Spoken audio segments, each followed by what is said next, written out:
Sunna TV Yorùbá ẹ máa wò wá ní gbogbo ìgbà kẹ́sì máa kó ẹ̀kọ́ tó péye nípa Sunna. Allahu akbar, Allahu akbar, Allahu akbar. لا إله إلا الله الله أكبر الله أكبر ولله الحمد الله أكبر الله أكبر الله أكبر لا إله إلا الله الله أكبر الله أكبر ولله الحمد الله أكبر الله أكبر الله أكبر لا إله إلا الله الله أكبر الله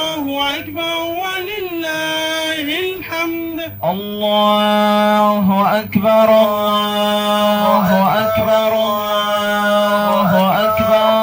لا إله إلا الله الله أكبر الله أكبر ولله الحمد الله أكبر الله أكبر الله أكبر لا إله إلا الله الله أكبر الله أكبر ولله الحمد الله أكبر الله أكبر الله أكبر لا إله إلا الله الله أكبر الله أكبر ولله الحمد. akíra wa wípé kakó dédé àsìkò yìí àwọn imam wọn ti wà ní ààyè bíi ti àwà yìí a ti fẹ́ gbé ìrun eléyìí tí ó jẹ́ ti Eidul Fitr dúró báyìí kí Ọlọ́run ọba kó gbà lẹ́sìn fún wa. Sunna TV Yorùbá òun náà ni ẹ̀ ń wò báyìí nílé ẹ jẹ́ kí a kírun. Sunna TV Yorùbá ìmọ́lẹ̀ ẹ̀sìn Islam ni. Assalamu alaikum wa rahmatullah. Assalamu alaikum wa rahmatullah. Assalamu alaikum wa rahmatullah. Tọ́ ní báyìí ohun tí ó kàn lẹ́ẹ̀kan náà òun náà ni wípé kí a gbọ́ wútúbà gẹ́gẹ́ bí àṣà àwa mùsùlùmí òdodo ní òrèkóòrè lọ́dọọdún nígbà tí a bá ti kí ìhun ìdí darí báyìí òun náà ni a gbọ́ wútúbà lẹ́nu àwọn ìmáàmù wa gẹ́gẹ́ bí àṣà wa. Ǹjẹ́ ẹ jẹ́ kí a tẹ́tí bẹ̀rẹ̀ jẹ́ kí a gbọ́ wútúbà òun. Allahu akbar, Allahu akbar, Allahu akbar kabira. والحمد لله كثيرا وسبحان الله بكرة وأصيلا. الحمد لله الذي أستحمده بفضله وأرضى وأشكره على نعمه وأحمده وأستعينه وأؤمن به وأتوكل عليه وأشهد أن لا إله إلا الله وحده لا شريك له وأشهد أن محمدا عبده ورسوله صلى الله عليه وعلى آله وصحابته ومن اهتدى بهديه إلى يوم الدين. أما بعد. الله أكبر الله أكبر الله أكبر. فقد مر بنا شهر رمضان كطيف خيال، مر بخيراته وبركاته، إن أودعت فيه خيرا فخير وإن شرا فشر. نسأل الله تعالى أن يبارك في مكان فيه من خير وأن يتجاوز عن مكان فيه من تقصير وأن يتقبل صيامنا وقيامنا. أيها المؤمنون، إن العاقد الفتد لا يفكر في العيد بقدر تفكيره باهتمامه بقبول الله تعالى لعمله ولصيامه. إن مصيبة الدنيا كثيرة، ولكن إذا حل علينا شهر رمضان فإن المسلم يرجع إلى ربه ليصوم وليكون على ما عليه المصطفى صلى الله عليه وسلم. أيها المسلمون، إن يومكم هذا يوم عظيم فيه تعلن النتائج وتوزع الجوائز، يربح فيه من ربح ويخسر فيه من خسر. فيفرح الذين جدوا واجتهدوا في رمضان ويندم الكسالى النائمون العابثون اللاعبون. الله أكبر الله أكبر لا إله إلا الله الله أكبر الله أكبر ولله الحمد. أيها المسلمون عباد الله، إن الجوائز الإلهية والمنح الربانية التي توزع في هذا اليوم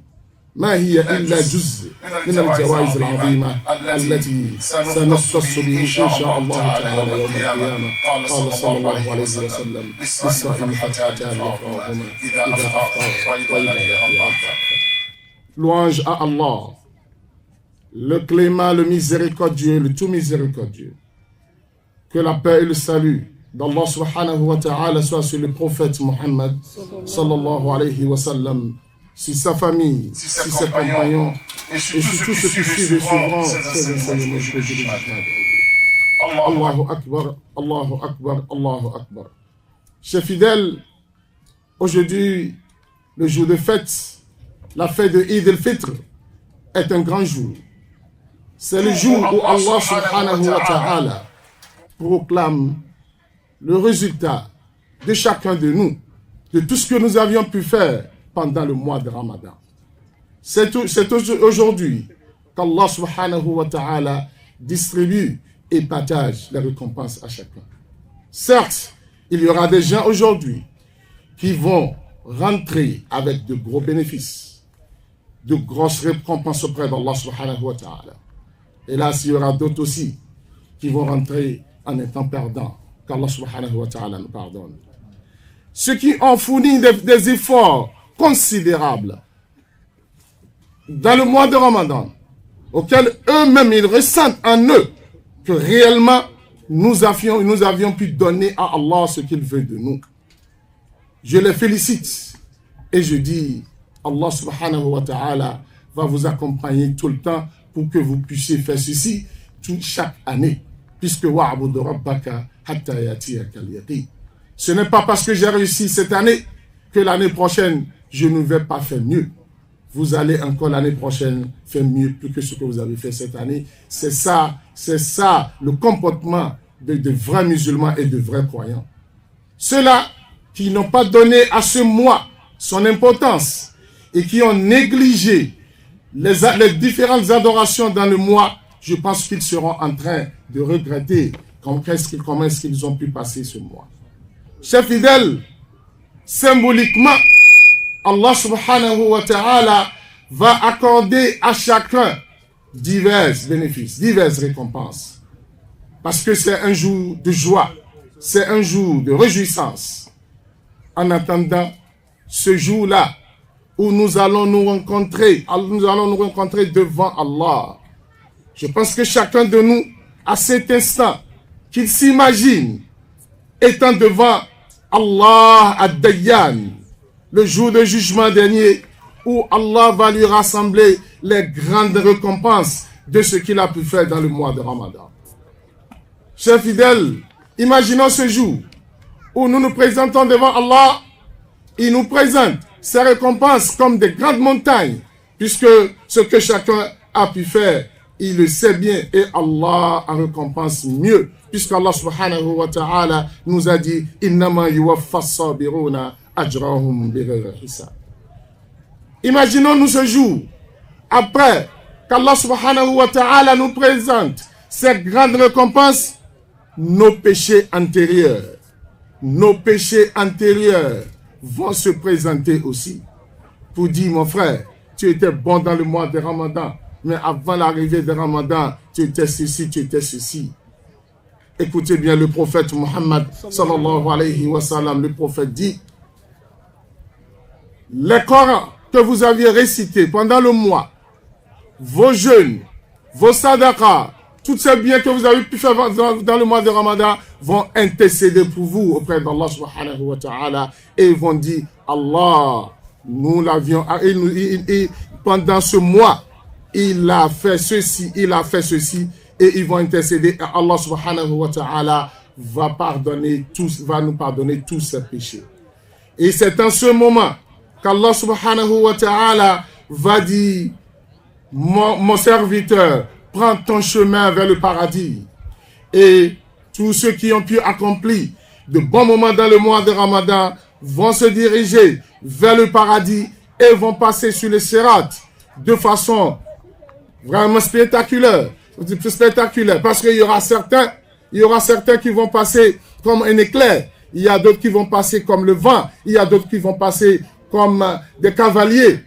Certains vont passer parce qu'ils n'ont pas bien accompli les œuvres d'Allah sur cette terre. Ils vont passer difficilement, qu'à la face que nous ne soyons pas parmi ceux-là. C'est après cela que nous allons nous retrouver devant une porte que le prophète Muhammad sallallahu alayhi wa sallam nous a informé que les jeûneurs auront le jour du jugement dernier une porte nommée Ar-Rayyan, qu'à la face que nous tous, nous soyons parmi ceux qui vont rentrer par cette porte. Et en rentrant par cette porte dans le paradis, les anges vont nous dire Kulu washrabu hani'an bima aslaftum fil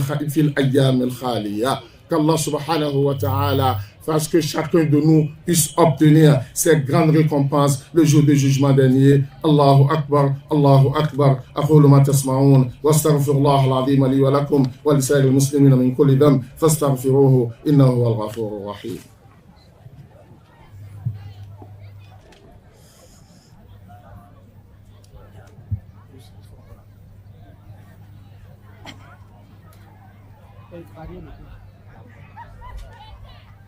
Allahu Akbar, Allahu Akbar, Allahu Akbar, Allahu Akbar, Allahu Akbar, Allahu Akbar, Allahu Akbar kabira, walhamdulillahi kathira, wa subhanallahi bukratan wa asila. Le mois de Ramadan est infini. Le grand souci du musulman en cet instant, c'est de dire, est-ce qu'Allah subhanahu wa ta'ala a accepté tout ce que j'ai accompli ou bien il ne l'a pas accepté? Parce que ce souci-là doit être le grand souci du musulman à cet instant. Mais comment est-ce que chacun de nous saura, par quel signe il saura qu'Allah subhanahu wa ta'ala a accepté son œuvre? C'est en se sentant dans les bonnes œuvres après Ramadan. Si tu as fini Ramadan et tu te retournes à tes mauvaises habitudes par le passé, tu avais l'habitude de ne pas tenir bon le lien familial. Ramadan est arrivé. Tu as fait de ton mieux. Il ne faut jamais retourner à ce mauvais comportement après Ramadan.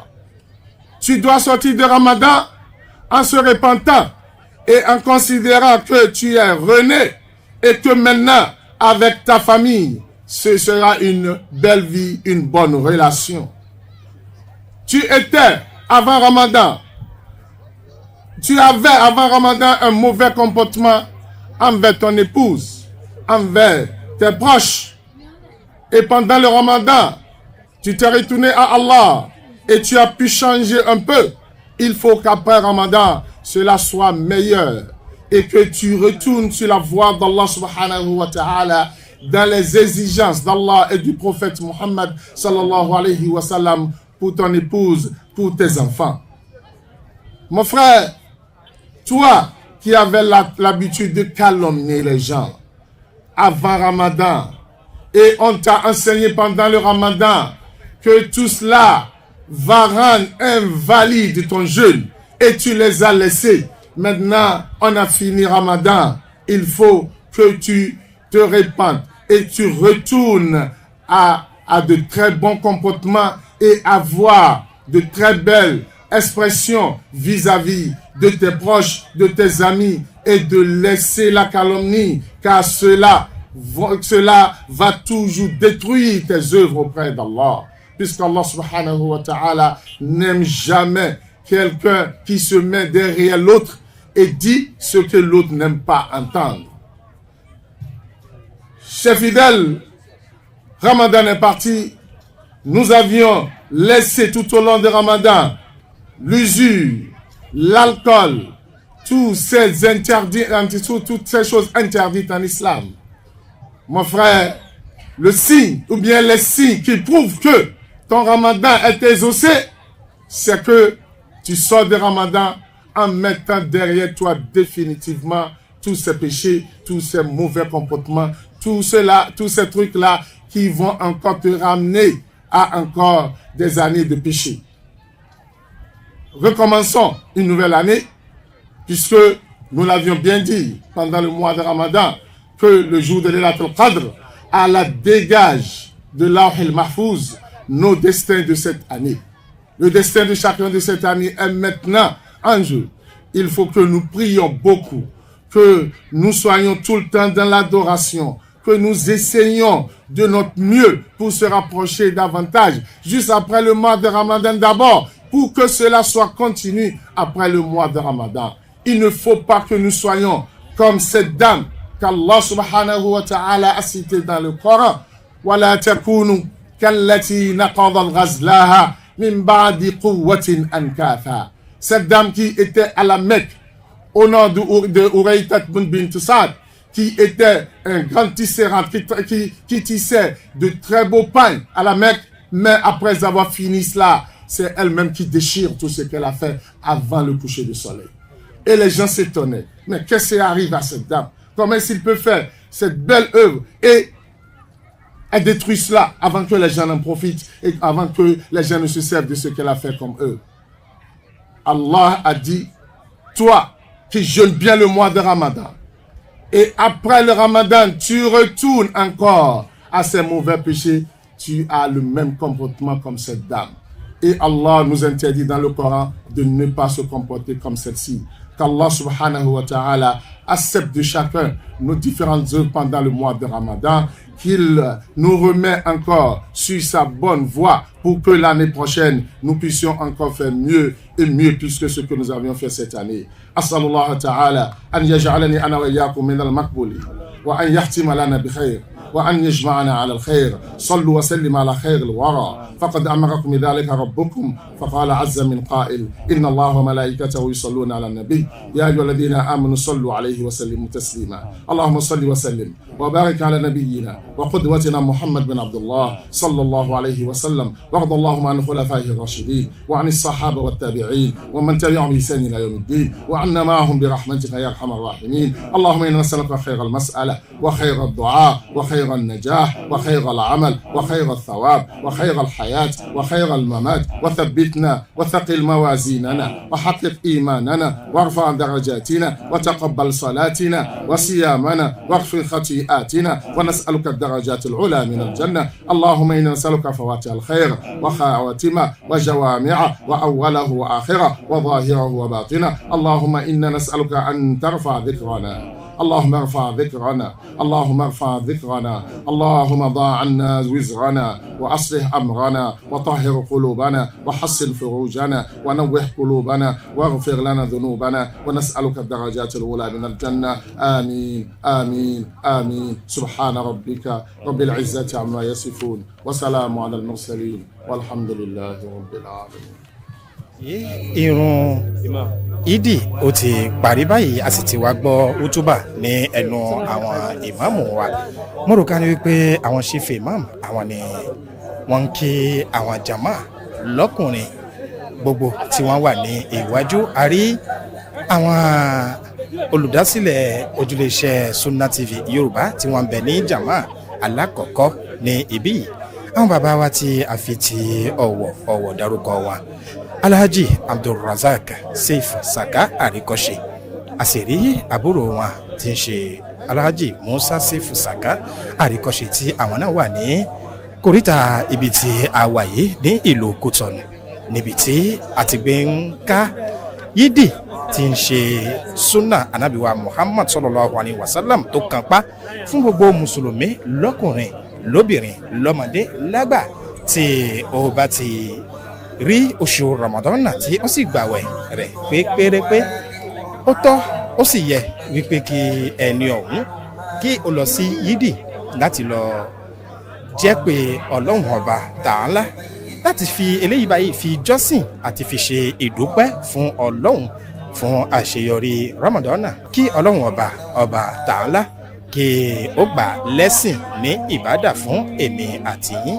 Tọ́ gẹ́gẹ́ bí a ti ṣe ń bá bọ̀ wẹ́rẹ́wẹ́rẹ́, a kí gbogbo ẹ̀yin tí ẹ̀ ń wò wá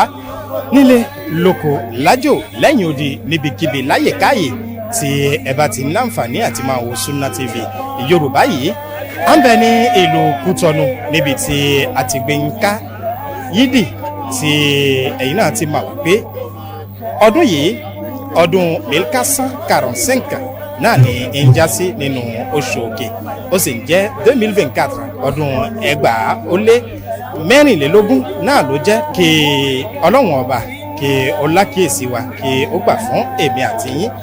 à ń bẹ ní ìlú Kútọ́nù ní ibi tí àwọn ìmáàmù wa Dr. Alhaj Shitu Fani Abdulrahim níbi tí wọ́n ti fi wá jọ́sìn wọ́n ti fi wá kírun níbẹ̀ náà ni àwa yìí ẹ jẹ́ kí a súnmọ́ àwọn èèyàn mélòó kan láti béèrè wípé kí ni pàápàá ìdùnnú wọn lórí ọdún yìí. Naam, assalamu alaikum wa rahmatullahi wa barakatuhu lẹ́ẹ̀kan sí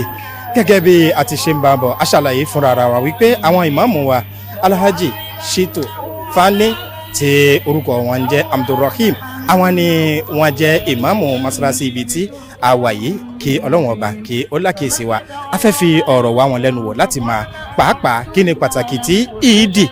alfitir ó jẹ́ ní ìgbésí ayé àwọn mùsùlùmí. Salamu alaikum. Wa alaikum salam wa rahmatullahi wa barakatuh. A dúpẹ́ fún ọlọ́run a ṣe àsàlátù fún Ànábì wa Muhammad sallallahu alaihi wa sallam. Àwa kí gbogbo àwa mùsùlùmí ní gbogbo àgbáláyé láyè kayè níbikíbi tá a bá ń bẹ níyànmọ́ ní gábàsì ní gbogbo orílẹ̀-èdè àgbáyé pátápátá akíra wa kú ọdún tòní ọdún tí a ń pè ní Eidul Fitr ọdún wípé agbáwẹ̀ délẹ̀ àwa ń ṣàjọyọ̀ ìrí ìjọsìn ṣe fún Ọlọ́run Ọba èyí nílérí sunna nabi wa Muhammad sallallahu alayhi wa sallam wípé káwa mùsùlùmí ká péjọ sáyè kan káwa kírun ká wá sọ̀rọ̀ fúnra wa òun náà ni àwa náà ń ṣe lónìí la fi ń jọyọ̀ la fi ń dúpẹ́ fún Ọlọ́run pàtàkì ọjọ́ òní nínú ilé ayé ọmọ mùsùlùmí òun ni wípé ńgbà ó ti ṣiṣẹ́ tán òun láti kó èrè ń jẹ àti ẹ̀san lọ́dọ̀ Ọlọ́run wá ní ọjọ́ òní yìí o àwa mùsùlùmí ọjọ́ àjọyọ̀ ni ó máa jẹ́ fún wa ká máa kà á kún wípé òun kó ẹ̀san lé wa lọ́wọ́ lónìí ni tí àwọn bá ti wá wò ó pé ọlọ́run ló fẹ́ fún mi lẹ́san irú ẹ̀san wo ni ó fún mi gẹ́gẹ́ bó ṣe tó ní ọjọ́ tòní tá a wá gba èyí tọ́lọ́run gbélé wa lọ́wọ́ ká fi máa wá wo tó bá dọjọ́ àjíǹde bò ló ṣe fẹ́ wá tó ọlọ́run wá jẹ́ ká lè wá rírú èrè ǹjẹ́ yìí kó jọ lọ́pọ̀lọpọ̀ tí ó fi wá di wípé jọ́ tá a bá wá lọ pàdé ọlọ́run ọba ọlọ́run mọ̀ wá ní tọ́ gbogbo àwọn àṣìṣe tẹ́ ṣe mo yọ̀ǹda rẹ̀ fún yín tó ẹ máa wọlé lọ ibi tá a wà wọlé sí ọ̀nà tá a gbà wọlé ní ọjọ́ náà lọ́hùn gẹ́gẹ́ bá a ṣe sọ́nù kútúbà Ànábì wa Muhammad sallallahu alaihi wasallam ó fi yé wa wípé gbogbo ẹni bá ti gbà rẹ̀ tó sì gbà dáadáa lẹ́kùn rẹ̀ tí ó fi wọlé ságbà àlìjẹ́nà lọ́jọ́ àjíǹde náà ní jẹ́ lẹ́kùn Ar-Rayyan tó ọlọ́run jẹ́ kémi àti yín kí gbogbo wa ká bọ́ náà ní wọlé wọgbà wọnú ọgbà àjẹ́nà tá a bá ti wá wọ bẹ́ẹ̀ ọ̀làdé ìjẹ́ èèyàn gidi dé tó ọlọ́run wá ṣe bẹ́ẹ̀ fẹ́ ní kọ̀ọ̀kan wa torí wípé káwà àlìjẹ́nà nù rẹ̀ ọlọ́run ọba ni ibi yìí láti ti palẹ̀ rẹ̀ mọ́ tó ọlọ́run ọba àti wà lérí ọ̀nà ọlọ́run yí wa padà sáìdá ọlọ́run yí wa padà sáìdá tọ́lọ́run bá lè fẹ́ ní kọ̀ọ̀kan wa ṣe irú bá a ṣe ṣẹ̀mí nínú oṣù rọmọdọ́nà yìí káwa mọ̀ wá rí ṣẹ̀mí náà ṣe bẹ́ẹ̀ lẹ́yìn rọmọdọ́nà oríire ńlá ni àpẹẹrẹ wípé ọlọ́run sì gba rọmọdọ́nà ọdún ní lọ́dọ̀ rẹ ni wípé ń gbọ́ kó rọmọdọ́nà ó ti sọ fúnra rẹ wípé èyí tí mo ń ṣe tẹ́lẹ̀ kó dà yín ṣe mọ́ èyí tí mo ń ṣe tẹ́lẹ̀ kó dà ń ṣe mọ́ ló wá ń lọ bẹ́ẹ̀ lẹ́yìn rọmọdọ́nà àpẹẹrẹ pọ́lọ́ ń gbà nù ǹjẹ́ o bá sì padà sẹ́yìn tó tún ní tún padà tọ́ gbogbo èyí tó ṣe wá lọ o tún dasán ni ọlọ́run mọ́ sọ̀rọ̀ wa bẹ́ẹ̀ ọlọ́run mọ́ sọ̀rọ̀ wa bẹ́ẹ̀ ọlọ́run jẹ́ a lè máa sin ọlọ́run ọba bó ṣe wu ọlọ́run bó ṣe ní àsìn bí ó ṣe jẹ́ oríire fún wa ní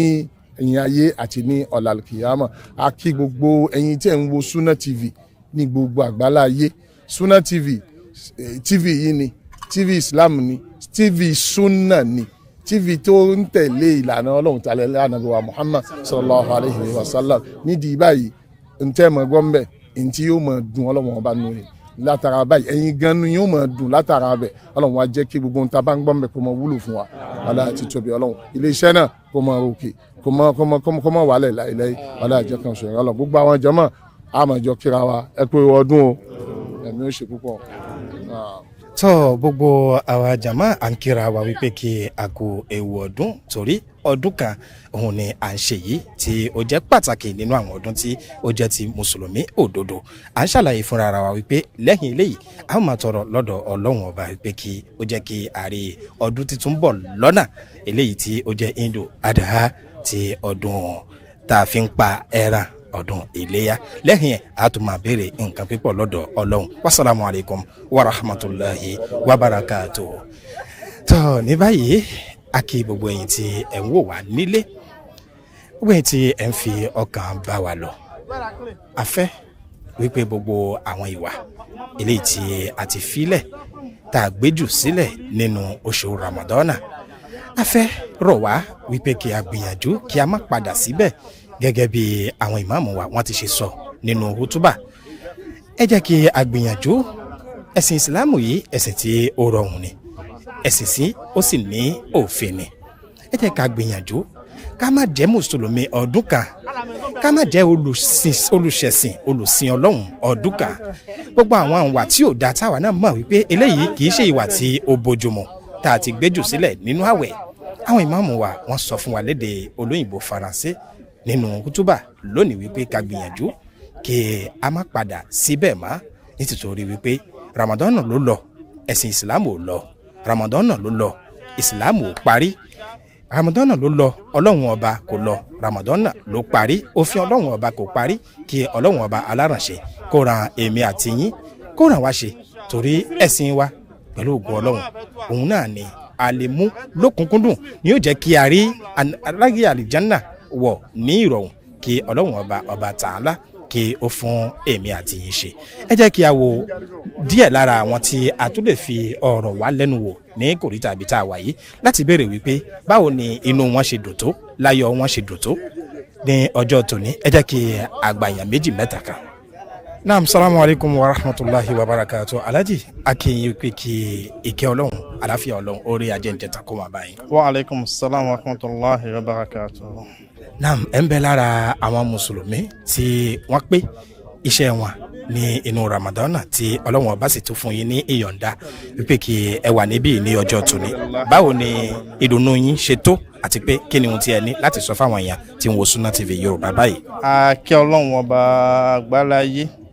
àtọ̀ ìkẹ́ àtẹ̀gẹ̀ fún Ànábì Muhammad sallallahu alayhi wa sallam inú wa dùn pé a bẹ̀rẹ̀ àwẹ̀ náà pẹ̀lú bismillah àṣeyẹ pẹ̀lú salam ọlọ́run tó ní ká bẹ̀rẹ̀ náà ọlọ́run tó ní kó pa ọlọ́run náà ní àfúnni ọpẹ́ àwa tọrọ àsàlátù fún ànábì tó fẹ́ ọ̀nà ẹ̀sìn náà fi mọ̀ wá torí pé bá ànábì ò bá fẹ́ ọ̀nà ẹ̀sìn fi mọ̀ wá tẹ́lẹ̀ kí là bá mọ̀ ṣe akẹ́ ànábì náà ọlọ́run kó bá kẹ́ ànábì kó gẹ ànábì àwọn ará ànábì àwọn sàrábà ànábì àti gbogbo àwọn náà táwọn máa rìn lórí súnà ànábì títí di ọjọ́ àkíyàmọ̀ inú wa dùn gidi pé abẹ́rẹ́ rẹ̀ náà sì parí ẹni rọrùn tó gbogbo wọn tó bẹ̀rẹ̀ kọ́ ló parí ẹ̀ àwa tọ́lọ́run wáyàn náà wípé ká parí ẹ̀ ká dópin fọlọ́run èyí tó sì dáa jù náà ni pé gẹ́gẹ́ bí àwọn bàbá ìmáàmù ti sọ ni pé gbogbo ìbádà tá a ṣe nínú oṣù náà ká má jáwẹ̀ lẹ́yìn Ramadan ní bàbá jáwẹ̀ ẹ̀yẹn ní mọ̀ fún alẹ́ yìí pé gbogbo èyí tá a ṣe ọlọ́run ò gbà lọ́wọ́ wa kọ́lọ́run ó tẹ́wọ́ gbà lọ́wọ́ wa ká tẹra mọ́ ìbádà yìí ṣíṣe ká mọ́ filẹ̀ àwẹ̀ Ramadan ló lọ àwẹ̀ ò lọ o Ramadan ló lọ àwẹ̀ ò lọ Ramadan ló lọ àwẹ̀ ò lọ àwẹ̀ lundi jeudi ń bẹ àwẹ̀ 13 14 15 ń bẹ ẹ jẹ́ máa gba àwọn àwẹ̀ yìí ká sì máa jíṣẹ́ ìsùn ó lè jẹ́ ìgbà kan lọ́sẹ̀ kan àbí ìgbà mẹ́ta nínú oṣù kan yóò rọ̀ wá lọ́rùn ká gbé ṣáájú ọlọ́run ṣe ní rọrùn fún èmi àti yín. naam a gbàgbé láti béèrè orúkọ yín fún àǹfààní àwọn tí wọ́n ń wòye kí wọ́n lè dá yín mọ̀ dáadáa. orúkọ mi ni Najib Adéṣubú Shitu. naam Alhaji Shitu akínyìn ọlọ́run ọba yóò jẹ́ kí ọdún yìí kó yàgò fún ẹnìkọ̀ọ̀kan wa. ní báyìí a wá sí ọ̀dọ̀ àwọn ìyá wa tí a rí ìkan lára àwọn ìyá wa ni wọ́n ń ṣe tí a sì rí wọn ní Indi yìí ní ọjọ́ tòní a fi ọ̀rọ̀ jomitoro ọ̀rọ̀ pẹ̀lú wọn àwọn náà wọ́n bá wa ṣàlàyé pàápàá kí ni ìdùnnú yín ní ọjọ́ tòní ẹ dárúkọ yín fún àwọn aráalé. Salamu alaykum wa rahmatulahi wa barakatu. Wa alaikum salam wa rahmatulahi wa barakatu. Èmi ni Ajá Alimatu Sadiya Ali. Mo ń kí gbogbo àwọn mùsùlùmí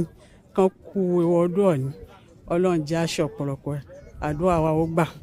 Ọlọ́run tó ní kárí ọdún ibà ṣe ní ọ̀hún àtayọ̀ kó jẹ́ ká aṣọ ọ̀pọ̀lọpọ̀ lókè yẹ̀pẹ̀. Kí wàá ní ẹ̀kọ́ tí ẹ ní láti fún ọ̀pọ̀lọpọ̀ àwọn obìnrin àgbáyé torí bá a ṣe wà yìí gbogbo ohun tí à ń ṣe bí lọ́jọ́ tòní àgbáyé ní wò látòrí Sunna TV Yorùbá àwọn obìnrin sì fẹ́ gbọ́ ọ̀rọ̀ kan lẹ́nu yín torí ìyá ìmáàmù bàbá ìmáàmù náà ní kí ọlọ́wọ́ bá kí ó wà pẹ̀lú wa. A dúpẹ́ fún yín púpọ̀. Ìmọ̀ràn mi fún àwọn obìnrin lónìí wípé bí tí a ṣe oṣù Ramadan náà gbà tó jẹ́ pé a rí ìbádà ṣe a sì tún rí ìtọ́jú ṣe fáwọn ọkọ wa àtàwọn ọmọ wa a ṣe oúnjẹ sásìkò a ṣe sàrè sásìkò a ṣe ìtúnu sásìkò àwẹ̀ bá tún lọ tán bí tá a ṣe pẹ̀lú ìtẹríba a ṣe pẹ̀lú ìbádà Ọlọ́run kó jẹ́ kí ká tún máa rí ṣe bẹ́ẹ̀ lẹ́yìn àwẹ̀ náà pàtàkì nítorí ẹ̀kọ́ ni Ramadan jẹ́ fún wa ẹ̀kọ́ tí Ọlọ́run fún wa ń bẹ Ọlọ́run jẹ́ àrímúlò Ọlọ́run ó sì ṣe ọ̀run fún gbogbo wa. Naam, salamu alaykum wa rahmatulahi wa barakatuh. Ẹ̀kọ́ náà ni Ramadan náà jẹ́ fún wa ẹ̀kọ́ òun náà ni a sì rí lò ń bẹ a tún rí àwọn bàbá wa kan níbí. Salamu alaykum wa rahmatulahi wa barakatuh. Wa alaykum salam wa rahmatulahi wa barakatuh. Ẹ dárúkọ yín fún àwọn tó ń wò wá látòrí Sunna TV. Èmi ni Ahmed Usman ọmọ bíbí ìlú Dio ni mí tí mo jẹ́ ṣáájú inú mọ́sálásí Zone des Ambassades. Naam, a rí wípé ọjọ́ tòní ọjọ́ ńlá kan ni ọ̀rọ̀ kan máa ń di àríyànjiyàn lọ́dọ̀ àwọn mùsùlùmí tí wọ́n máa ń fa ọ̀rọ̀ náà jomitoro ọ̀rọ̀ láàrin ara wọn tí wọ́n ń di fanfa afẹ́ kí ẹ bá wa yànnà náà rẹ̀ lónìí. Àwọn kan wà wọ́n ní wípé bí àwọn bá tiẹ̀ ń wo Sunna TV Yorùbá àbáwọn ń wo tẹ̀lé tí wọ́n bá ti ń kí ìrun tí wọ́n ti gbé ìrun dúró àwọn lè tẹ́ni kí àwọn máa wo bí ìmáàmù ṣe ń kírun lọ lọ́wọ́ kí àwọn sì máa kírun lẹ́ẹ̀kan náà kí ni ẹ̀kọ́ tí ẹ fẹ́ fún wọn bẹ́ẹ̀. Ìyẹn ìsọkúsọ nìyẹn tó bá jẹ́ bẹ́ẹ̀ a lè lọ Mákà mọ́ nìyẹn èèyàn máa gbọ́ ràdíò kó sì máa tàwáf irú yẹn Ànábì ò sọ fún wa pé ó wà kò sì sí àfi kó wà lẹ́yìn ìmáàmù kó fi kírun kódà tó bá wà lókè táyì tó bá ń wo ìmáàmù ńlẹ̀ ò nírun ká tó wà pé òun wo Sunna TV òun tibẹ̀ kírun èèyàn ò sínú sẹ̀ríà Islam. A fẹ́ kí ẹ kí gbogbo àwọn olólùfẹ́ yín àti pàápàá àwọn mùsùlùmí àgbáyé ní kíkí dáadáa fún ọdún yìí pé kí wọ́n kú ọdún. tó àkọ́kọ́ ẹni tí ń kọ́kọ́ kí ni ìmáàmù mi ìmáàmù Abdulrahim Shitu Sani a kí wọn wípé ní wọ́n kú ewu ọdún àtàwọn àti gbogbo ìdílé wọn pátá Ọlọ́run kó jẹ́ kí a ṣe ọ̀pọ̀lọpọ̀ ọdún láyé bí wọ́n ṣe ń kó wa jẹ kọ́lọ́run jẹ́ kó kó wa jẹ pẹ́ ọ̀pá tí wọ́n fi ń darí wa kọ́lọ́run jẹ́ kí wọ́n darí wa síbi tó dáa kọ́lọ́run wá fún wọn ní ẹ̀mí gígùn àti àlàáfíà ara àwa tara bẹ̀ kí gbogbo mùsùlùmí àgbáńlá ayé pátá àtàwọn ìmáàmù àtàwọn àfáà wa pátá látòkè délẹ̀ Ọlọ́run kó dákun kó bá dà wọ́n lágbà kọ́lọ́run jẹ́ kó pẹ́ fún wa Islam kọ́lọ́run fi rọ̀ wá lọ́rùn jù bẹ́ẹ̀ lọ kọ́lọ́run má pa wá lẹ́yìn wọn kọ́lọ́run má pa wọn náà níwájú wa ọlá àti tóbi Ọlọ́run. Naam, kí Ọlọ́run ọba kí ó má pa àwọn ìmáàmù fún wa kó sì má pa àwa náà tí a jẹ́ jàmáà ní ẹ̀rín wọn. À ń kí gbogbo ẹ̀yin mùsùlùmí àgbáyé wípé kí ẹ kú ọdún kí ẹ kú ìyèdún àṣeyíṣe àmọ́dún kí Ọlọ́run ọba kó gba ìwọ̀nba ẹ̀sìn díẹ̀ tí a rí ṣe nínú Ramadan yìí kó gbà ní ẹ̀sìn fún wa kí a má ṣe lásán kó má lóyún òun ò ràn wá níṣẹ́ kó má dànù sí wa lára bíi lágbàá kí àǹfààní rẹ̀ ká lè jẹ́ ní ìyìn ayé ní kọ̀rọ̀ sàré ní gbangba àlèkè ọmọ èmi àti yín a tún máa pàdé lórí oríṣiríṣi àwọn ètò lẹ́yìn ọdún ààwẹ̀ yìí pẹ̀lú ògo Ọlọ́run a kí gbogbo yín wípé ẹ kú ọdún ẹ sì jẹ́ ká gbìyànjú ohun tá a fi ṣọdún kó jẹ́ àwọn nǹkan tí ó lẹ́tọ̀ọ́ torí ọ̀pọ̀lọpọ̀ àwọn èèyàn wọ́n ti wà ní ilé ọtí wọ́n ti ń gbáradì àti lè máa gbéra lọ sí ilé ijó àti lè máa ṣe àwọn nǹkan tí a gbé jù sílẹ̀ nínú Ramadan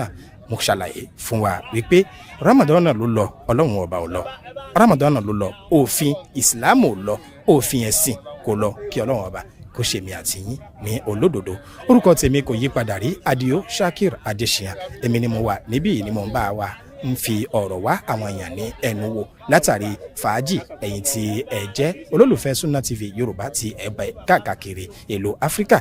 ẹni tí ó wà lórí kámẹ́rà tí ó jẹ́ ayàwòrán lọ́jọ́ tòní orúkọ rẹ̀ kò padà rí àwọn ìyá wa tí a mọ̀ sí ìyá àkànní Alájà Ganiat Alhassan àwọn ni wọ́n wà ní ojú kámẹ́rà tí wọ́n yí lọ sọ́tún yí lọ sósì gẹ́gẹ́ bí ètò bá ti ṣe ń ṣe lágodo lọ́dọ̀ wa lọ́hùn kò yí padà alàgbà Yusuf Dauda tí ń ṣe ọmọ wọn bíbí nílùú Kétu ẹ má fi ṣèbínú tí ó fi ìlú Ìpòbẹ́ ṣẹlẹ̀ tàṣìjọ wà ní Kòtọ̀nù báyìí òun náà ni ó jẹ́ àmójú ọ̀rọ̀ àgbà tí ó ń darí ohun tí à ń ṣe yìí lẹ́yìn ẹlẹ́kan náà àwárí Alhaji Malik Agaja tí wọ́n ń bá wa yí sílé tẹ́yìn fi ń wò ó bá a ṣe ń ṣe gẹ́lẹ́ ní ìlú Kòtọ̀nù ní pàápàá ọ̀dọ̀ àwọn bàbá wa Sheikh Alhaji Shitu Sani Abdulrahim kí ọlọ́run ọba kó má kọ́ ní ẹ̀sìn fún wa ìkẹ́ ọlọ́run àtọ àlàáfíà rẹ̀ kó máa bá ẹ̀mí àti yín a máa dágbére ní báyìí a tún máa pàdé lórí àwọn àkànṣe ètò lórí Sunna TV Yorùbá Sunna TV Yorùbá ni kẹ́ máa wò ẹ má yí kúrò ńbẹ̀ torí lẹ́yìn eléyìí àwọn ìmáàmù wa wọn ó tún padà wá náà wà kí yín dáadáa kí ọlọ́run ọba kó gbà lẹ́sìn fún wa salamu alaykum wa rahmatulahi wa barakatuh. Sunna TV Yorùbá ẹ máa wò wá ní gbogbo ìgbà kẹ́sì máa kó ẹ̀kọ́ tó péye nípa Sunna. Sunna TV Yorùbá ìmọ́lẹ̀ ẹ̀sìn ìsìlámù kárí ayé.